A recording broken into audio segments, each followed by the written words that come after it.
అందరికీ నమస్కారం మిత్రులారా. నేను మీ శేషగిరి సృష్టి ఆస్ట్రాలజీ అండ్ వాస్తు సిద్ధాంతి ఫ్రమ్ సికింద్రాబాద్. నేను ఈరోజు మీ ముందుకి శ్రీ పరాభవ నామ సంవత్సర ఉగాది కర్కాటక రాశి వార్షిక ఫలాలు చెప్పబోతున్నాను.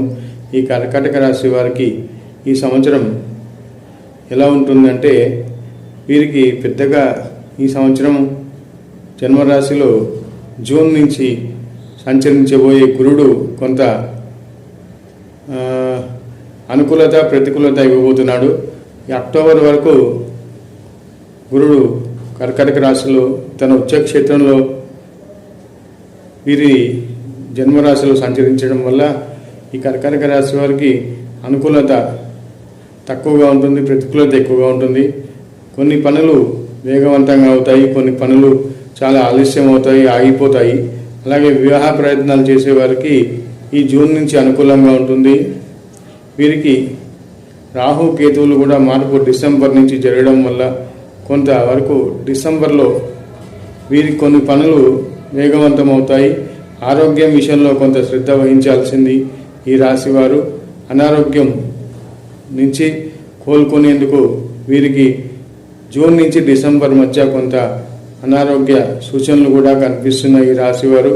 అలాగే విదేశీయానానికి అనుకూలము కూడా ఈ డిసెంబర్ నుంచి వచ్చే సంవత్సరం మార్చి వరకు విదేశీయాన అనుకూల సూచనలు ఉన్నాయి. విద్యార్థులకు కూడా ఉన్నత విద్య మరియు విదేశీయానం, వారికి మంచి సీట్లలో, మంచి కాలేజీలో, యూనివర్సిటీలలో, విదేశాలలో సీట్లు కావాలంటే వాళ్ళు నవంబర్ డిసెంబర్లలో వారికి అనుకున్న విధంగా వారి యొక్క మనోవాంఛ నెరవేరే అవకాశం ఉంది. వ్యాపారస్తులకు ఈ అక్టోబర్ తర్వాత, అంటే ఈ 2026 అక్టోబర్ తర్వాత నుంచి డిసెంబర్ వరకు అనుకూలమైన సమయం. కొత్త వ్యాపారాలు, కొత్త వెంచర్లు ప్రారంభించుకోవడానికి, కోర్టు వ్యవహారాల్లో కొంత చిక్కులు ఎదురవుతాయి. అలాగే వీరికి స్పెక్యులేషన్స్ జోలికి ఈ అక్టోబర్ వరకు వెళ్ళకూడదు.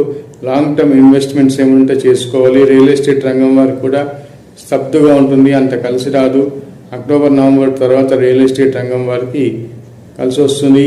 ఇల్లు కొనుక్కోవడం, నిర్మించుకోవడం, ఇట్లా ఇత్యాది కోరికలు, ఆశలు ఉన్నవారికి ఈ సంవత్సరం అక్టోబర్ తర్వాతే మంచి కాలం వస్తుందని అంతవరకు వేచి చూడక తప్పదు.